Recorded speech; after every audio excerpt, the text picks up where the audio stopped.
Hello, everyone, and welcome to the EDI Catalyst, where we will explore topics of equity, diversity, inclusion, and indigenization in STEM. I'm your host, Dr. Emily Albright, and I'm excited to share with you this new initiative spearheaded by the Carbon to Metal Coding Institute here at Queen's University. At C2MCI, we are committed to advancing EDII in STEM fields by fostering a culture of respect, inclusion, and excellence among our researchers, students, and partners. In this podcast, we'll feature guest speakers from diverse backgrounds and perspectives, discussing their lived experiences, as well as providing resources and tips on how to create more inclusive and equitable environments. Through this, we hope to inspire you to be the change for catalyst, or hope to inspire you to become a catalyst for change in your own communities and workplaces. A few notes before we get started. There will be time at the end of the session for any of our members of the live audience to ask questions, so please remain muted until then. You can put any comments or questions in the chat as well. We will check that at the end. Okay, so in today's talk, we're going to be discussing creating inclusive and accessible research environments, and I'm honored to have two special guests with me today. First, we have Heidi Penning, who is currently an equity advisor with a specialty in research at the Human Rights and Equity Office here at Queen's University. Over the last 20 years, she has held many intersecting roles when it comes to EDI and belonging in the research space at Queen's. From a clinical research coordinator for international and interdisciplinary autism spectrum disorders research consortium to negotiating research contracts on behalf of faculty members.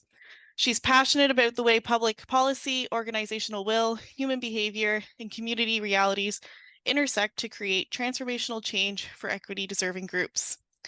And we also have Dr. Alexandra Pedersen, who is the manager for EDII capacity development at McDonald Institute and an adjunct professor here at Queen's University.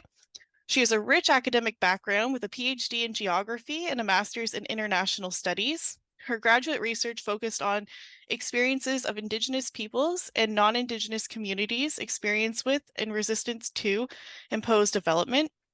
She's an active volunteer in the Queen's community on multiple levels, but most recently co-founded the Queen's Association for Queer Employees.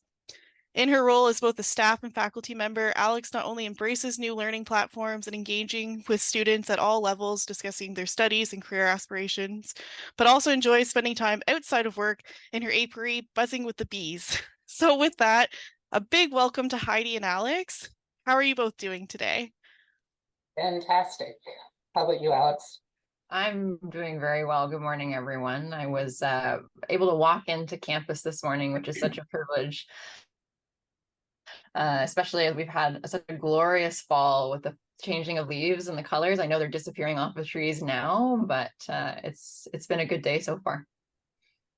Great. I'm so excited to have you both here with me today. You both have very diverse and unique experiences with EDI work. So maybe we can start off by both of you telling us some of the key milestones that brought you to your present roles and how you both know each other. Well, A comes before H, so why don't you start, Alex? Oh, so you're always trying to be polite to one another to get each other to go first, but okay, I will defer to going first. I'm really lucky. I've been at Queen's first coming here in 2011 as a PhD student, where I started my degree in geography and didn't finish until 2018. Community-based research can take a long time, but in that opportunity of being here at Queen's, I was able to be a teaching assistant, a research assistant, and really found a love for research ethics and volunteered within my department to learn more about ethics and how both ethics is managed at a university level, as well as the philosophical considerations on our relationships to people, to nature, to others, and our relational ethics writ large. So I took an academic or an alternative academic leap as I was finishing my PhD to take a step into a research administration role with University Research Services under the Vice Principal of Research here at Queen's, and grew within that office to be able to support academic faculty who were writing grants to support their research environments. And that's really where I was lucky enough to have my first interactions with Heidi, talking about what does equity look like in research spaces. And I'm, lucky to say too, it was at a time where this was an emerging topic within grants and Tri-Council and CERC. We're moving towards Canadian dimensions, and that's a policy and a commitment where we are going to expand equity, diversity, and inclusion opportunities within universities. And so I think Heidi was at the forefront within her office and working within those spaces of research, and how does EDI fit within a research landscape and training environment, but also from research services and asking how could we support faculty as we're thinking about merging and incorporating EDII as key principles within our spaces.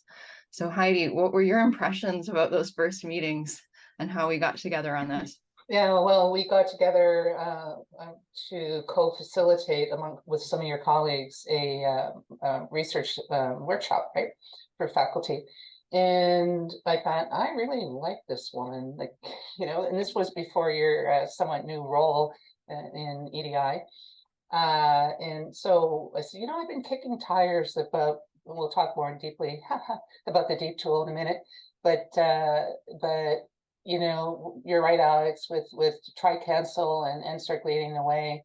I said, we got to think of something about how do we support our researchers, like Alex was saying. And then I went, well, we have a deep tool ready for academic units, and we have a deep tool for administrative units. Maybe we've done this a little bit backwards, right? And maybe we should have started at an individual level, and we'll talk more about that. So that was my first impressions. I remember it was very cold. We were standing out on the sidewalk of the new Mitchell Hall, and I said, do you want to play? You want to work together? And so that was the beginning of a really cool working relationship and a friendship, I'm not going to lie, outside of the work environment. And just some of my milestones, thank you for the intro. That was great. When I was at research services and contracts, I like to joke there's only 4 kinds of contracts. And I was thinking, is this going to be the rest of my career at the university? So I was looking for what I was passionate about. And I am passionate about all things equity. I have a 28-year-old son with severe autism, so I feel like I have been advocating and pushing systems and boundaries and removing barriers for a very long time. And so I thought, I'd like to work in the Human Rights and Equity Office. How do I do that? So I volunteered on the Educational Equity Committee, and, never underestimate the power of being a volunteer and making connections and building your network. That is how I got in. So when there was an opportunity to take a 10-month contract, I was able to negotiate, because after all, I'm a research negotiator. I was able to negotiate a bit of a leave of absence from research services to do a contract. And then I was asked to fill in a 1-year mat leave. And at that point, I was asked to make a decision. Is it going to be research services, or is it going to be the Human Rights and Equity Office? It was not hard to take that leap and say, I choose what I'm passionate about. And that was in 2009, and here I am still. Mm-hmm. Thanks for sharing that, both of you. So maybe I can quickly touch on how I met both of you. So I am now the program and training coordinator here at the Carbon to Metal Coating Institute. And as part of my role, I do have a portion that's responsible for the EDI training of our members. And so that's how I got connected with Alex. My manager connected me with her, who also used to work with her, I believe, with some different EDI initiatives. So that's kind of how we were connected. And then I was also connected to Heidi, and then I found out that you both have a huge connection, and that's kind of how we came about bringing you both on today. So I'm really excited to hear more about your guys' experiences today. So I think you both kind of started to touch on the project, the DEEP tool. Maybe you guys can elaborate a little more on what the DEEP tool stands for and about this project. For sure. I'll kick that off, Heidi, but I'll ask you to help me always fill in the gaps. Where I left off in my story was where I was working at research services, but I'd actually taken a leap to another research institute, as you'd mentioned, before to the Arthur B. McDonald Canadian Astroparticle Physics Research Institute. And you might all ask, what's a geographer doing working with physicists, or why are the physicists working with a geographer? And I will say, to the credit of the folks that I work with here at Sterling Hall, it's an incredibly interdisciplinary group, and one that is very open to different ideas and new ways of thinking. And so when I took the leap to this position, well, at the time it was a business development position, but I still had a real passion for EDII work, both for my PhD as well as the volunteer and work opportunities at Research Services. And I proposed with Heidi in collaboration and cahoots behind the scenes, could we make this a reality, building off of the award-winning work from the Human Rights and Equity Office, from their diversity and equity assessment planning, the DEEP tool. Could we make this a reality within the grassroots space of a research lab or a research group, and using the McDonald Institute faculty who are physicists, mechanical and materials engineers, chemists, geologists as well. It's cross-disciplinary, transdisciplinary thinking here. Could these be the folks that would like to pilot this opportunity with us? And so Heidi, your office picked that opportunity up with us in partnership. Yeah, I had to kind of pitch it to the person I was reporting to at the time and said, I think we're on to something, and could I dedicate time to this partnership with MI? Because as what Alex was saying, everyone there was willing and open-minded to thinking outside the box, as it will. And so again, always the negotiator. And I said, and I think I need 0.2 of a full-time equivalent to dedicate to this. And they said, well, what are you doing? I said, I don't know. So to the credit of my boss in our office, they said, okay, go off and create something and come back. And so it's been a tremendous opportunity to be creative and to actually dive in and to actually talk with the faculty members, right? Because how to do EDI work, it can be very scary for individual researchers who have never really had cause to really think about it too much, right? And so we're trying to demystify this work and take a very appreciative inquiry approach to it as well. We always say to the reader, there's always something that you are doing around EDII well already. It's how we build on that, right? And so that's a really important messaging that Alex and I carry with us, and when we speak to our researchers, our researchers. But I do feel a certain, what's the word I'm looking for? Like, I care about them. I want them to be successful. Yeah. Yeah, I think that's great. And I think, Alex, just building on, I think our institutes are very similar in that sense. We have also a very interdisciplinary group of people, and international as well, people from all over. So this type of tool and work is really important to us as well. And I really like that takeaway, Heidi, that you're saying about we're probably already doing things well. Let's take that and build on it. So I think that's really important. And also sharing that with everyone as well. Working together, I like that.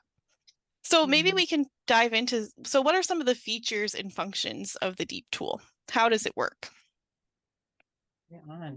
Well, it's right now in its pilot phase, right? Heidi and I are, we are really the cogs and the wheels behind the scenes as to how this tool can function. But in its present state, it is a workbook in which we have invited researchers to first self-assess themselves across 14 different equity, diversity, inclusion, and indigenization indicators, basically, that have been co-built with the piloting faculty members, as well as with feedback from some of our initial pilot work on expanding those indicators.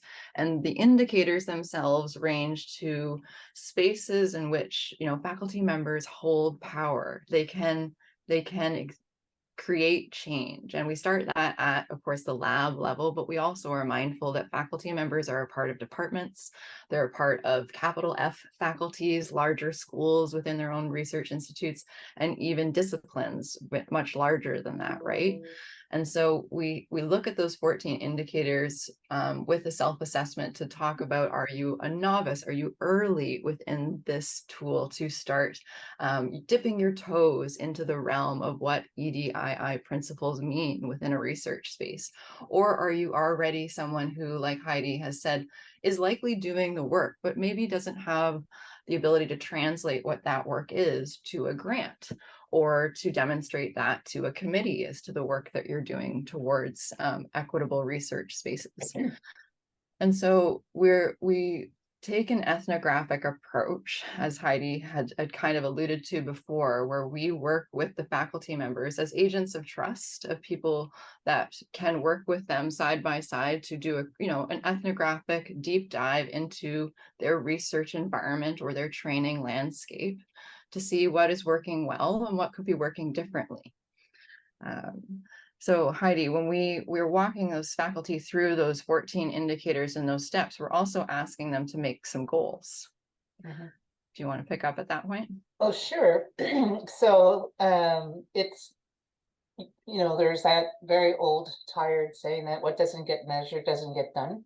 And, in the circles that I've traveled in, I've worked with many equity practitioners across the country. And they say, equity work is like throwing gel at the wall and hoping something sticks. I said, no, we don't have time for that. We need to be strategic. So hence this deep tool. And so with the goals, if you're a novice up to your sponsor, you choose these goals, and the goals are meant to be key performance indicators, measurable. This whole assessment is to pause, because we think, equity work said, oh my gosh, more work, an expansion of the workload, or like, where are we going to find time for that? It's super important, and it's going to reap you dividends quite quickly if you do this work in a meaningful way. So what's really important is that you baseline yourself, like your self-reflection, and you baseline your lab or your group. And then you set these goals that are measurable and attainable as you go through that spectrum from novice to advocate and mentor and sponsor. And then you benchmark against yourself. Where did you start, and where do you want it? Like every year you're improving. And then ultimately, if I'm thinking very optimistically and hopefully, can you then benchmark yourself, against your discipline? Right? Like how's your lab doing compared to other labs and other institutions or whatnot, right? So we've really driven home that message of we need to measure transformation, because change is like an ice cube, right? It could be water, it could be frozen, and it can go back to water. We're talking transformational change. We're not looking in the rear view mirror anymore. We're being progressive and looking, forward to say, how do we create this transformational shift in how we do research? And even within that transformation, it ultimately means a culture shift within academia, a culture shift within STEM disciplines. Mm-hmm. And the tool is meant to help faculty to capture some of the elements of that cultural change, right? We know that cultural change takes time, small steps forward, but the accumulation of those small steps all together will start to make some significant change within our spaces. And that's a big part of the tool too, I find, and why I'm really, pleased that we have this opportunity to be working hand in hand with faculty on this particular project, because we know there will be false starts, trips, goals that are set that will not be met or reached, because, our assumptions will change, or our knowledge of our fields will change as we start to dip our toes within trying to create more equitable spaces. A great example of that comes from creating gender neutral washroom spaces. There's an example on campus, but I'll keep it writ large. But there was a movement towards creating more gender neutral spaces, but in the process, that meant eliminating some other spaces on that floor. And so what would happen then if we made more space instead of taking other space away? Let's make more inclusive opportunities instead of taking away from some and shifting others. And so it's the opportunity then to work with faculty at a long scale, remembering that this tool is cyclical. We're going to try and work with this tool every year and take small steps forward as we move forward to say, okay, what worked and what didn't? If our goal was not achieved, was our goal too lofty, or should we take a step back and try again in a different way?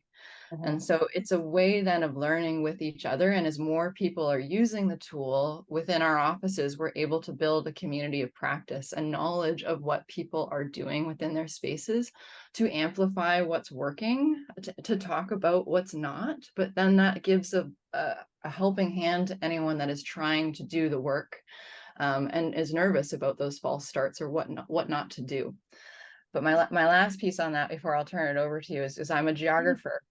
And I love talking about space and place. And one of the things about the tool that we love is that it is flexible about your particular geography, your particular discipline, your department, your university. We know that equity looks different depending on the demographics of students that we have that come to universities, where we're located, north or south. And so that tool allows you to think critically, but also do the self-reflection of where am I? Who is here with me? And who's missing right now that I would like to invite and welcome into my space? And why is that? Right? Why is that, right? Yeah. And it boils down to those three questions. Who's not here? Why is that? And what are we going to do about it? And I would add to stress the importance of evaluation too. Not just to tweak the tool, but to have, we talk about culture and we talk about cultural competencies, we talk about cultural humility. I talk about cultural courage a lot. It takes courage to hold that mirror up to yourself and the lab for which you're responsible. And what we encourage is developmental evaluation as well. This is iterative. That it is flexible enough to tweak and adjust and say, as opposed to say, we've got a 3-year strat plan, and at the end of 3 years, let's evaluate. No. This is meant to be developmentally evaluated as you start to implement these goals. It takes courage. It does. Thank you. Wow, you guys just touched on a lot of important bits of that tool. Thank you so much. That was a great overview of what the tool's meant to do. I really like the self-reflection part, and I think maybe a lot of our listeners today might be students and postdocs, early researchers as well. I think so. This is right now targeted a lot at a larger level, but I think you can take a lot of these key takeaways for yourself as well. You can do self-reflection on the work that you're doing, even as a student, and then as you grow in your roles, this will really help you as you go along. So it's good things to keep in mind. So we are getting close to our end of the time here. So maybe I'm going to kind of shift from our direct questions here, but maybe I'll let you guys touch on what were some of the challenges and opportunities that you've encountered. And maybe you can give, since we are starting to wrap up, lump that kind of into any final thoughts you guys want to, or any takeaways you guys want us to have from about the tool.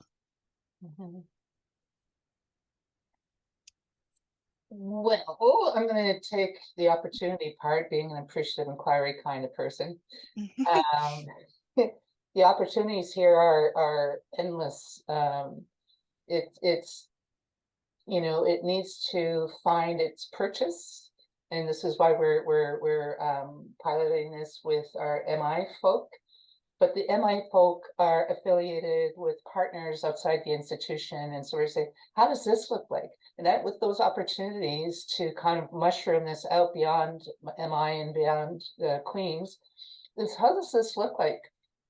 It's going to have some ethical questions. Do we want to partner with other institutions who, where people don't feel, physical or psychological safety, for example? That's a challenge in the landscape that we're in. Grants are competitive by nature. And here's Alex and I saying, let's cooperate. Let's share goals, right? And so those are some of the challenges that we need to address, right? And what about you, Alex? What do you think? I think those are excellent, some of the challenges that we've faced. And I think, it comes back to understanding the strengths of the tool, but also the flexibility within it. And I think one of the challenges is that we still don't know what every research space looks like, or what labs, what the challenges are for each lab. And so one of the key things has been about building something that can continually grow, that is living, that is flexible, but also that's not so nebulous that someone can't take up the tool on their own to take their first steps, even if they don't have someone like Heidi or myself embedded with them. I think one of the challenges for us in the future is, as we scale, I would very much like us to move into a position where we are training other trainers, people that are embedded at other institutions that would like to use this tool in support of faculty, of graduate students, of postdocs as well. And even to your mention there, Emily, of the postdocs and the graduate students in the room. Is this something in the future that maybe they want to look at? So we know some of our faculty are trying to collaborate with their whole labs and teams when they're using this tool. They want it to be a team responsibility to be taking up EDI principles within their space, which I think is phenomenal, right? It shouldn't be top down. It should be as a community that you are building this space. And so that's one of the big challenges will be to scale this, but I'm grateful that, the Human Rights and Equity Office has been very, open about, well, what can we module this? Can we put this online? Can we get this more accessible to people? And that's what I think our ultimate goals will be. But also support from, the Vice Principal of Research. Part of the self-assessment is already embedded within 3 research EDI modules that are available to faculty as members of Queen's. And let's talk too about the Carbon to Metals Coding Institute and MI, because we've been able to share those modules with our partners outside of Queen's as training opportunities. Right. So there's lots of other opportunities that are embedded within this. So I'm hopeful that the tool will just continue to couple and strengthen folks as they're working towards their goals. Oh, thank you guys both very much. Do you have any final thoughts, or should we move to a question from our live audience? Let's do the Q&A. Q&A? All right, so let's open the floor up here. Let me see if we have any in the chat so far. I don't see anything in the chat, so if any of our live viewers have a question, please raise your hand and I can call upon you, or you can unmute, or you can put a question in the chat. All right, well, we can continue to talk here then while I'm waiting if anyone has any questions. Maybe as we're if people give people a chance if they have a question or want to comment. There's someone that turned their camera on, so There you go. there we go. Hi. Oh, I hi. was trying to look for how to raise my hand. Yeah. Perfect. Go I ahead. my hand. Yeah. So if I'm not interrupting. No, go ahead. Go right ahead. So yeah, I just had a quick note. Basically, I'm one of the faculties at chemistry department and part of the EDII committee in our department. And I just wanted to thank you. It's just not a question necessarily right now, but it was just thank you for your work, because it is really interesting, because I recently had to participate in the EDII tool demonstration and training to get access to it, and it was triggered by our cyclical program review. And then we've done quite a lot of work in our department. I think we're making effort, but we haven't been documenting or tracking it, and I'm hopefully I can go and do some of the work retroactively. So it's really nice to learn about the story behind it, because to be honest, you feel like, oh, yet another training, yet another thing we need to adopt, and you feel it just like it's completely now it's good. I can put the story behind it and your efforts. So I just wanted to thank you. It makes it a lot more pleasant to work with, and knowing what has gone into it being developed. Hopefully we can. And I also see it very useful for everyone has good intentions. Everyone wants to put effort, but how we can maximize our efforts, and maximize the impact, but minimizing our effort, and we're not reinventing the wheel. And I see it very helpful in keeping the committees, we come and go in the department, but how we can make it easy for others to see what has been done, and that basically for the continuation. So basically, thank you. You're most welcome. Thank you. Indeed. No, I mean, we're neighbors. I know I'm in a pod right now. We're so close with Chernoff and Sterling. So I'm grateful to know that we're such close partners in that space. And if I'm not mistaken, we also have a colleague that's, supporting across our EDI facilitation committees as well. And I think we have a menstrual equity policy that we're co-working on together, or should be co-working on together within our spaces. So let's chat about that. Thank you. Awesome. Well, I think that brings us pretty close to the end of the time. I know this was a short time. I could feel like we could talk about this for hours. So a big thank you both to Heidi and Alex for being here and sharing more of this story with us. I'd like to end on a fun note. So I know you both are not chemists, but what is your favorite chemistry molecule or atom if you have one? And if you don't, then maybe just your favorite science fact that you know, to be more broad. I'll go first because, like, when you asked me what my favorite element was, it brought me back to the horror stories of memorizing the periodic table in high school. And one of those girls that thought I couldn't do science, and so I had to look them up. And I have a joke actually. Oh, perfect. So I chose oxygen. So I can't even. I'm so terrible at telling jokes. So oxygen and potassium went on a date. It was okay. That's good. I love it. I'm all for the jokes. So that's it. How about you, Alex? You said favorite, of course, knowing my background and my research, and they're critical minerals and metals that exist on there that are also, challenged by indigenous peoples of whose land is this, and, who has the rights to metals under the Earth's surface. And so I deal a lot with gold and silver, or at least the resistance to the extraction thereof. And so I won't call them my favorite, but I will call them the ones that I am critical of. Minerals. I am also a big fan of gold, so that's great. Thank you both again, and we'll wrap up there for today. If anyone has any questions following up as well, please feel free to reach out. I'm sure we'd be happy to answer any questions.